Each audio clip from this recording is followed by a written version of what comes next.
Hello, hello everyone. I Hello. Hello.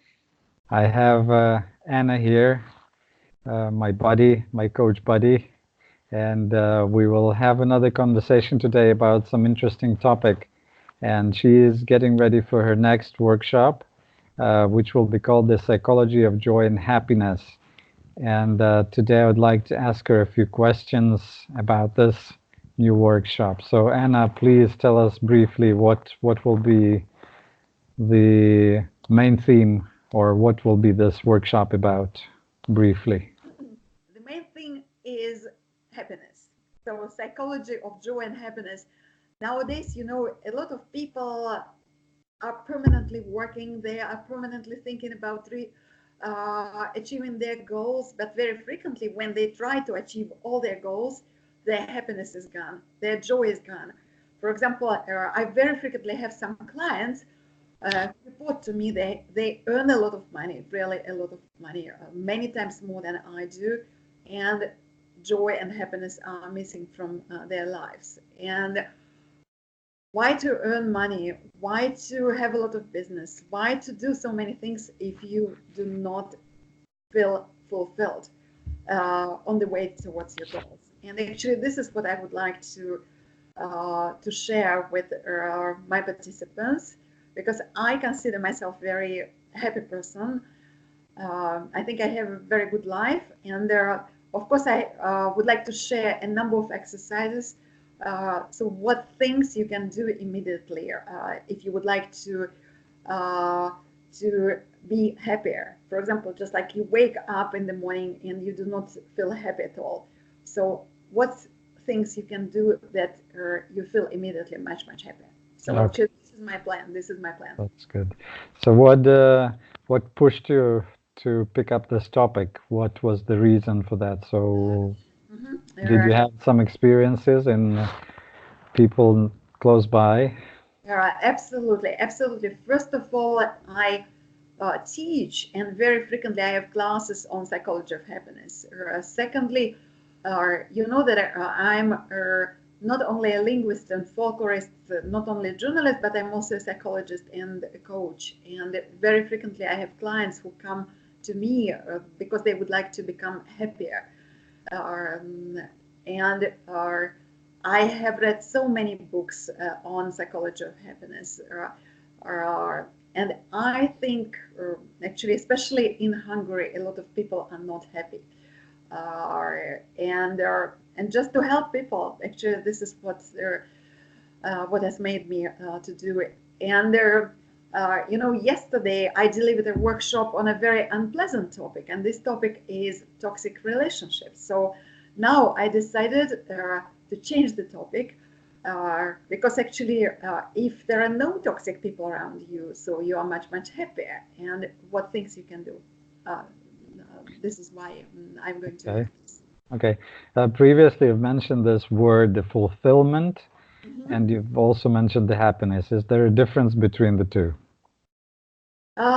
It's very hard to say. And actually, today I would not like to discuss what the word happiness means, because for Okay. different people, it's the same as if we start talking about success, what it means.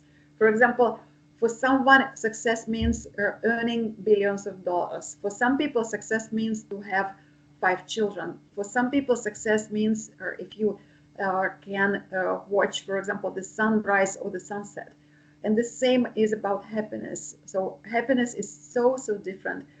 Many people are in search of happiness. Many people would like to be happier. And fulfillment is, for me, it's a little bit different. So I wouldn't say that fulfillment and happiness is the same, but I would say that they are related. So for me, you can't be happy if you are not fulfilled. And for me, for example, what it means if I'm fulfilled. For example, I like being in the state of flow. Csikszentmihalyi has published a number of books on this flow state, when you're just creating something, when either you are working or you're delivering a workshop and you feel so happy, or you write a book, or you coach someone. I also like doing sports. It also gives me fulfillment. And what is very important for me is the meaning of life. So this is what I do, how I contribute to people. And actually here I would say that what Tony Robbins says, that you, without contribution to other people's lives, so you can't really be fulfilled. So without love, you can't really be fulfilled. And for me, this is very important. But Right. again, for different people, it might be something very different. Well, I guess people who will come to your workshop, you'll have them write down what's their own definition of success or Absolutely. happiness, because Yes. I think this is the first step, that we have to be clear about what things mean, because there are so many definitions in the world, and people are coming with their own ideas, and sometimes they clash with our ideas. So that may not be specifically what we are looking for. But yeah, but tell me please, what's important for happiness? Um, What's important to be happy, or Actually, in US, for example, a lot of psychologists nowadays deal with the psychology of happiness. For example, there is a psychologist whose name is Sonia Lubamirsky. She has published a number of books on happiness. One of them is The Myths of Happiness. Another one is The How of Happiness. Both the books have been translated into a number of languages, including Hungarian, for example. And a lot of people think that uh, for happiness you need a lot of money. No, research, and for example, she has conducted real research, so scholarly research. Research shows that finances hardly make any difference. So just about 10% of happiness is based on finances. Uh, about 50% are our genes. So, for example, this is what we have inherited from our parents. And what is very important is 40% what we do every day. And what we do, we should enjoy it, but there should be also some kind of meaning in this, so that we should know that what we do, we contribute somehow to lives of other people, so that we do some good things for the world. This is also very important. And you know that there are a number of myths. For example, I have just mentioned to you, one myth is that I can't be happy if I'm not rich enough. And for example, imagine you get a lot of money, actually millions of dollars, for example. And in US, they have researched, for example, the people who have earned money, for example, lotto, toto, or something else, or some kind of lottery. At first, they were extremely happy, but a few months later, their baseline of happiness was the same, was entirely the same. For many people, actually, it was even problematic, because imagine if you become suddenly very rich, a lot of your friends or acquaintances or maybe relatives would like to attack you, give us money and so on. So you might have a lot of problems with this. And many people, for example, have had. Some people might think that they can't be happy if they are not married. Some people say that they can't be happy if they do not have children, if they do not have enough qualifications, if they do not have a job, and so on. And actually, research shows that it's not true. None of these things is true. So, and this is what is very important for people. For example, imagine you think that if you buy a very expensive car, you think that you will become very, very happy. And imagine you spend a lot of years, because many people do it. So, and afterwards they buy this car, and a few months later they realize that they are not happier. Or, for example, they spend decades, their house is built. Meanwhile, maybe the relationship with their wife or with their husband, with their children is broken. Maybe they get divorced. Maybe their health is gone, and so on. So, and it was just in vain. So, from this point of view, I think for everyone, it's very, very important to be familiar with actually what really makes people happy. Because what we think, imagine, for example, the following situation. A lot of people think that after the accident, so people become very unhappy. Just a few days ago, I attended the workshop, not the workshop, but it was just a lecture of Nick Vujicic. Nick Vujicic, so there were about 12,000 people on the stadium. I went there together with Veronica, my daughter. And if you have a look at him, he has really very, very happy, very successful life. And he doesn't have hands. He doesn't have, for example, legs. And for example, how can he be happy? And for example, if you think about the person who is happy, who has got married, who has 4 children, who has a loving wife, who has met, I think, 18 or 19 presidents of different countries, and so on. So in this case, you just can think that if you have just a very small problem, so is it really unhappiness? So from this point of view, we say no. So if he can be like the miracle for so many people, so you can also have a very happy life. And actually, this is what I would like to share with the people who come to my workshop. All right. Yeah, that's good. That's a good example. So, do you have a secret formula for how to become happier? Do I have a secret for what? I couldn't hear you. Formula. How to become happier. Okay, so actually, I consider myself quite a happy person. One of the things I pay attention to is that, first of all, I surround myself with very positive people. I think it's very important. Secondly, I like the job I do. So I do some meaningful things. And of course, I pay attention to my physical state. For example, every day I do a lot of sports. I do yoga, for example. I do meditation. I jump, for example, I do a lot of actually methodics from Tony Robbins. I learned some of them, or some of them from the University of Practical Psychology, where I got a degree in psychology. So I would say, for example, you pay attention to your state. It's very important that your state is very crucial, because if for example, I sit like this, if immediately, I sit straight, if I start this kind of thought today and every day in the morning, for example, the first thought I start my day is, today is going to be the most wonderful day. I'm going to do the best things in this day.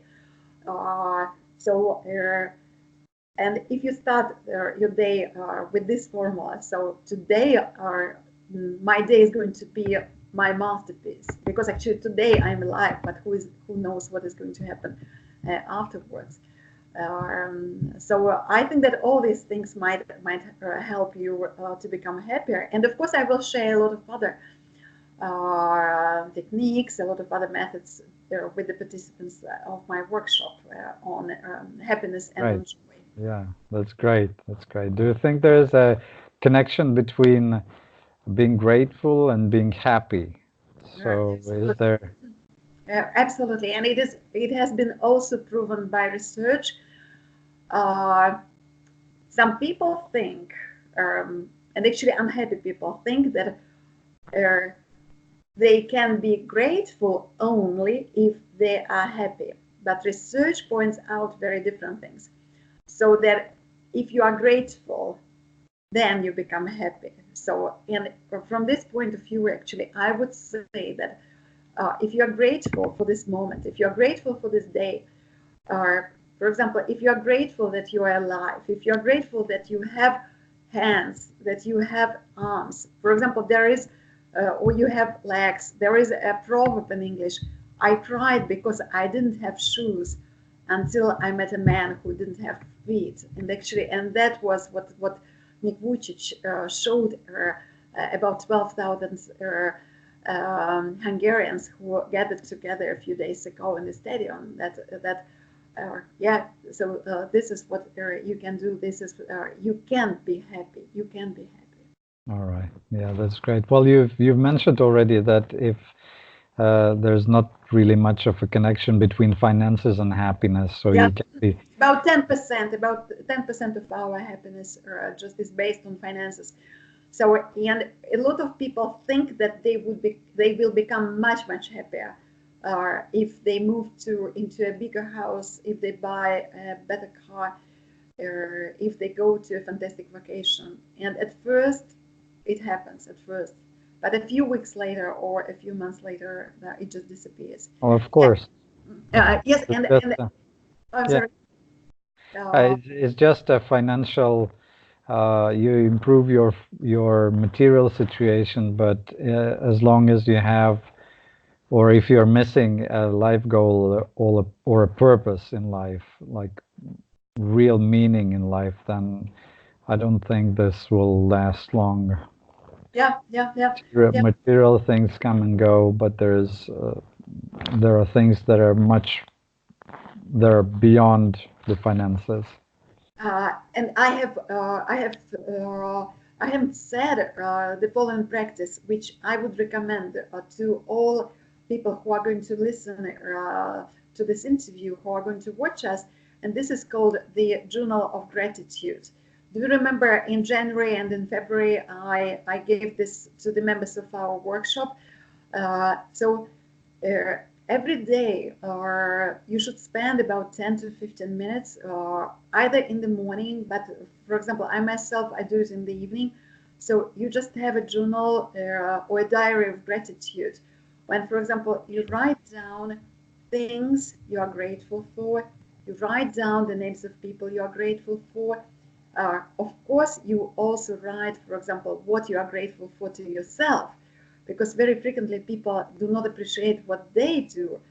And for example, when I myself started doing this kind of practice, and that was the moment when I was attending my first program in psychology, it was in Russia. We were asked to do it for 6 months. And a few days after I started doing this practice, I felt much happier. For example, I was extremely grateful to my mother because, for example, I got fantastic health from her. I got fantastic habits from her. So I was very grateful to my father for many things. For example, for both my parents, for a number of things, that I got fantastic university degree, that I have a good job. And actually, look, for many decades, I have had fantastic jobs. And for example, for many years, I didn't even think that it was due to my parents. And when I started writing this diary of gratitude, I just realized, wow, without my mother, without my father, I wouldn't have been able to do it. I was extremely grateful to my daughter for so many things. We have the most fantastic relationship with her. I was grateful to my brother. Actually, at that time, a couple of years before that, he gave me money and I could bought my apartment. And to a number of people, to a number of things. I was grateful to my students, to our friends, and so on. And you write this and you just think, wow, life is wonderful. Wow, I'm so happy that I'm alive. So, and in this moment, and if something really happens with you, you just think that it is not going to ruin my day, because life is so precious. Why to waste my time? Why to waste my energy? Why to waste my emotions on something unproductive, on anger, on sadness, on frustration? So, and you just help yourself actually by doing this. So I really recommend this kind of practice, the diary or the journal of gratitude. I just remembered the other day I saw a painting of one Russian artist back from late 800s, so just before the 20th century, and there were kids at school standing in the robes and those little funny shoes that were made out of mace reed, and and I remembered how my grandmother would tell me a story that they would have only one pair of boots for the whole family. So there was her father, her mother, her siblings, and her, and they would share that one pair in order to go out. And this wasn't that long ago. You think, what, 80 years, maybe 100 years ago.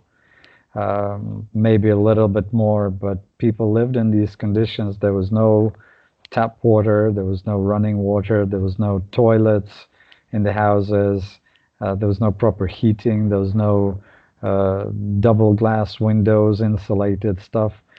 You had to deal with the material elements, and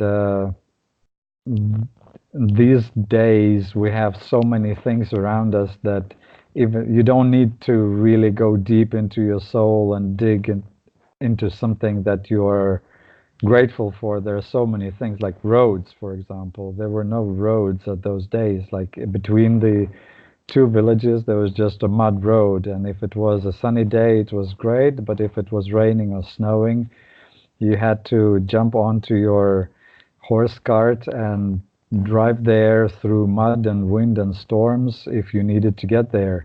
And sometimes the doctors were in the neighboring villages, so you had to deal with the elements to fight that sort of thing. And now we have asphalt and pavements on the road. You have probably everyone these days have at least two or three pairs of shoes, coats and sweaters and jumpers and hats and gloves and everything that you need to stay warm. So even the internet, you want to go, there were no books at those days. They were just a few that you could get somewhere in the library, but you have Google, you just type in things that you want to know and you learn straight away. Yes, yes, yes, yes. Have I access. mean, I spend a lot of time watching different, for example, TED Talks, and this is fantastic. You can do it. Yeah, yeah, yeah. Anyway, yeah, so those who are struggling to be grateful for, just look around and read some books, talk to some old people, ask them what they have experienced in their life, and just see how well you're doing now. There's so Uh, many things to be grateful yes. for. And you know what? There is another myth of happiness which says that like old people can't be happy. And according to research in the US, people who are over 60 years old, they are happier than young people. So they are happier than people at the age of 20 or 30. So from this point of view, I'm not 60 yet, but so I think I will. Hopefully, I will be even happier than I am now. And just a few hours ago, one of my friends visited me, and we had a wonderful chat. And she told me that in a few months' time, she is going to be 70, and she is for me just like an example of a very happy, of a very fulfilled person. And I have another friend of mine who is over 80, and she's also very happy. So I would like to actually to prepare interviews with them because I think it would be very important for people to listen to these people. So what makes them happy? What are the secrets of their happiness? Because Right. when we are listen to such people, when we talk to them, so we ourselves get this kind of something from their happiness. All right. Well, tell me, by the end of this interview, please share with us some things that people can learn at your workshop. And So first of all, the people will get a number of fantastic techniques which will make them much happier even in a few minutes time. So this is the main thing. After they will also share what they think about happiness, but mainly actually how to energize themselves, how to live their life with more joy and with more happiness. This is what we can do in 2 hour workshop, because actually I would like to have a very long workshop for at least 10 hours, but this one will be just a very short 2 hour workshop. okay, when is it? When is it due? It's going to be on the 11th of November on Monday. So guys, if you are watching me, if you are listening to me, come to my workshop if you would like to feel happier, more energized, or if you would like to to get a number of different exercises and techniques, what you could do with yourself so that you stay happy. That's great. That's great. Thank you, Anna, for this short interview, and I'll hope to talk to you again shortly. Thank you, Mark. Thank you, Mark. Bye bye. Bye bye. Thank you. Thank Bye you. bye.